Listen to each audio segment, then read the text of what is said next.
My name is Margaret. I'm 103 years old, and I have never taken supplements in my life. No pills for longevity, no powders mixed into drinks, no routines built around vitamins lined up on a kitchen counter.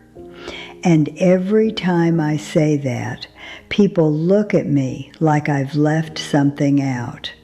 Not even one, they ask? I shake my head.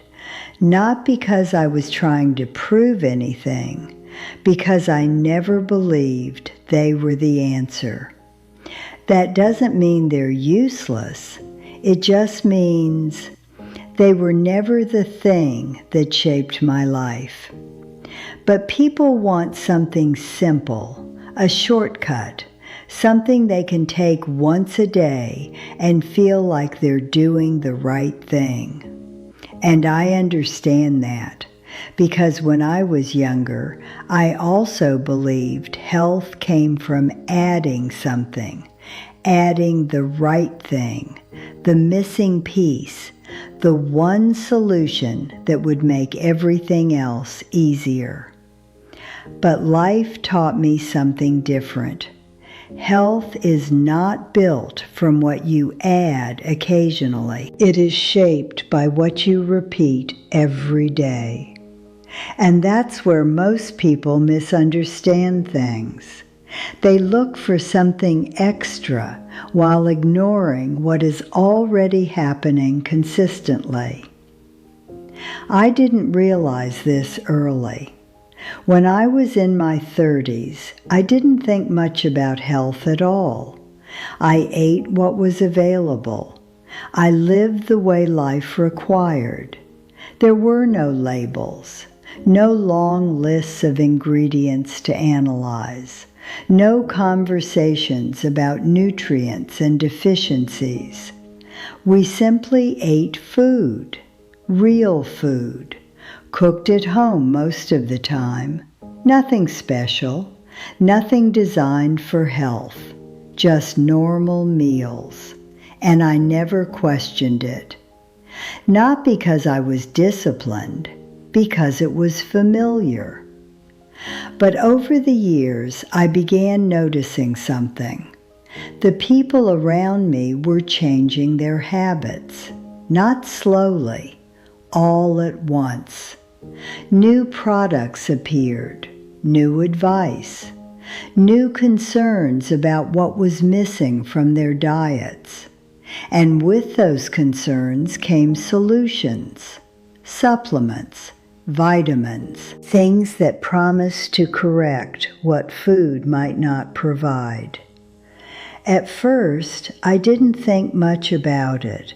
It seemed harmless, maybe even helpful. But I noticed something else at the same time. The same people who were adding those things were also changing how they lived in other ways. They moved less. They relied more on convenience. Their meals became quicker, more processed, less connected to anything natural. And the supplements became a kind of replacement, a way to feel like something was still being done right. That observation stayed with me because it didn't feel balanced. It felt like something important had been replaced by something easier. And over time, I began to understand something very simple. You cannot replace a lifestyle with a pill, no matter how well it is designed, no matter how many benefits it claims. A pill cannot correct what you repeat every day. It can only sit beside it. That doesn't mean supplements are harmful, but it means they are often misunderstood. They are treated as solutions when they're only additions, and additions cannot carry the weight of everything else. The truth no one tells you is this: your body responds to patterns, not products. What you eat every day, how you move, how you rest, how you carry your thoughts, all of it forms a pattern, and that pattern becomes your condition over time. I didn't build my life around health. I built it around living, cooking meals at home, walking when I needed to go somewhere, resting when I was tired, letting the day end when it was finished. Nothing extreme, nothing planned for longevity, just repetition. And repetition is more powerful than people realize, because the body remembers, not what you do once, what you do every day. There was a moment, though, when I began to understand this more clearly, a moment that made everything feel obvious. I was in my late 50s, and I was sitting with a friend who had just started taking several supplements. She had bottles lined up on her table, carefully labeled, morning, afternoon, evening, and she spoke about them with a kind of confidence, as if she had finally found something that would fix what she was worried about. But as we sat there talking, I noticed something. She was tired, more tired than she had been years earlier. She spoke about feeling low on energy, about not sleeping well, about feeling like something was still missing. And I remember thinking quietly to myself, if those things are working, why does she still feel this way? I didn't say it out loud, but the question stayed with me. And over the years, I saw that pattern again and again, people adding more while still feeling like something was lacking. And that's when I understood something important. The problem is not what people are missing, it's what they are relying on. But there is more to this, because what I learned about health didn't come from avoiding supplements. It came from understanding what actually sustains the body over a long life. And that understanding took many more years to become clear. As the years passed, I began noticing something that people rarely talk about. The people who focus the most on adding things often paid the least attention to what they were already doing every day. It wasn't intentional, it just happened slowly. They would talk about vitamins, minerals, deficiencies, but their meals had become rushed. Their days had become more sedentary. Their sleep had become inconsistent. And instead of adjusting those things, they added something on top, as if health could be corrected from the outside. I don't say this with judgment. I understand why it happens. Life becomes busy, complicated. You look for something simple that feels like control, something you can take once a day and feel like you've done something right. But the body doesn't work that way. It doesn't respond to what you take occasionally. It responds to what you live consistently. That is the truth I began to understand more deeply as I moved into my 60s and 70s. And it showed up in very ordinary ways. I noticed how I felt after certain meals. Not in a dramatic way, just small differences. Some meals left me steady.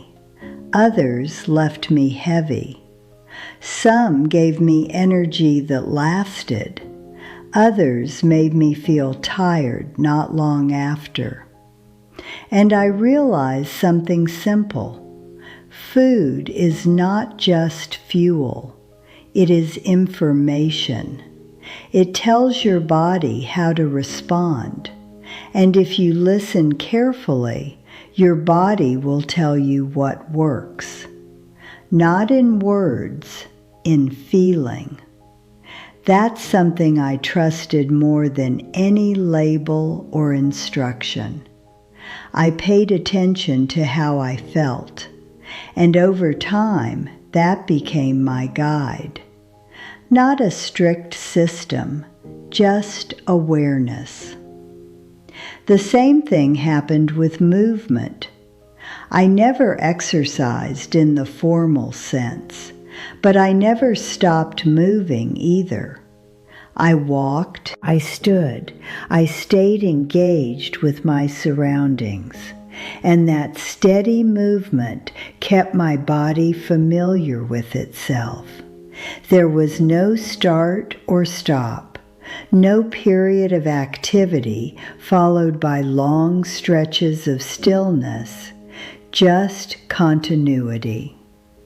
And continuity is what the body understands best. The same goes for rest. I didn't follow a perfect sleep routine, but I learned how to let the day end. That may sound simple, but many people don't do it. They carry the day into the night. Thoughts, worries, unfinished conversations. And the body stays alert because the mind hasn't settled. I learned to release the day before I went to bed. Not perfectly, but enough. Enough that my mind didn't keep working while my body tried to rest. That made more difference than anything I could have taken. Because rest is not something you create with a supplement. It is something you allow. Another thing I began to understand, especially in my later years, is how much the body is affected by emotional weight. This is something people don't connect often enough.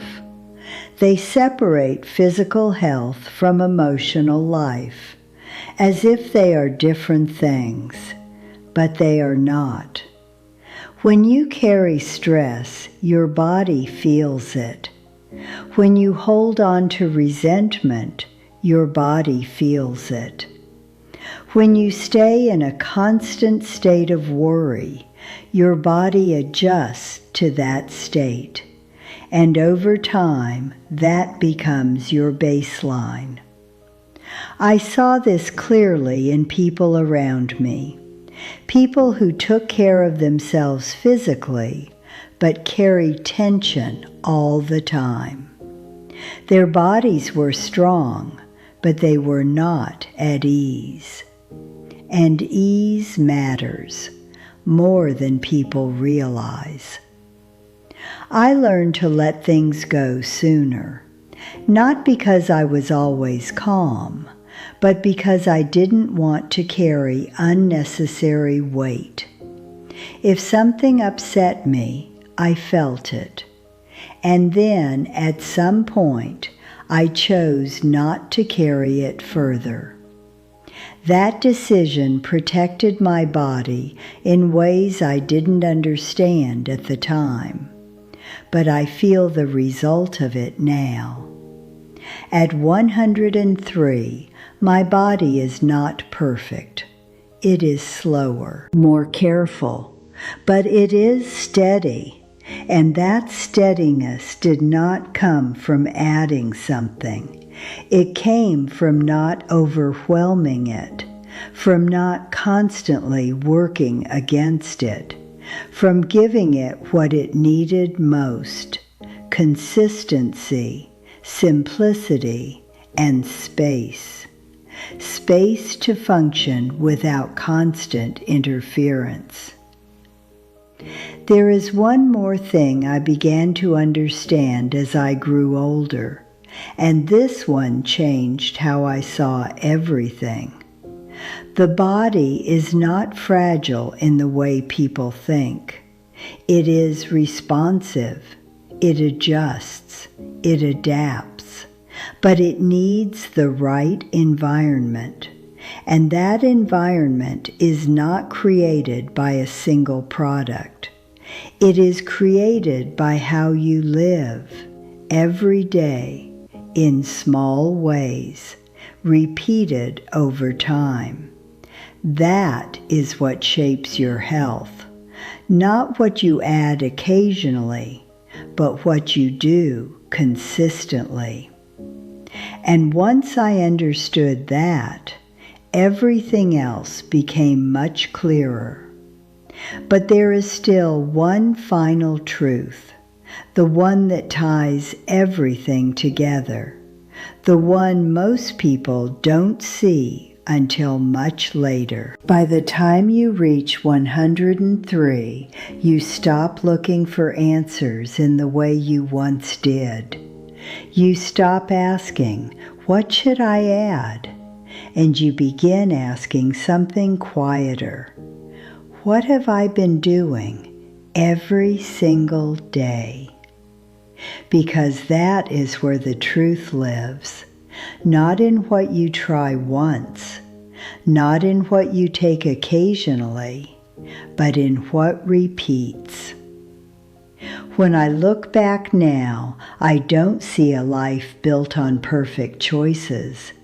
I see patterns, simple ones, meals made at home, days that included movement without thinking about it, evenings that slowed down instead of speeding up, thoughts that I learned slowly not to carry longer than necessary. None of those things felt important at the time. They were just life. But over decades, they became something much bigger. They became my condition. That is the part no one tells you about supplements. They are not strong enough to replace your patterns.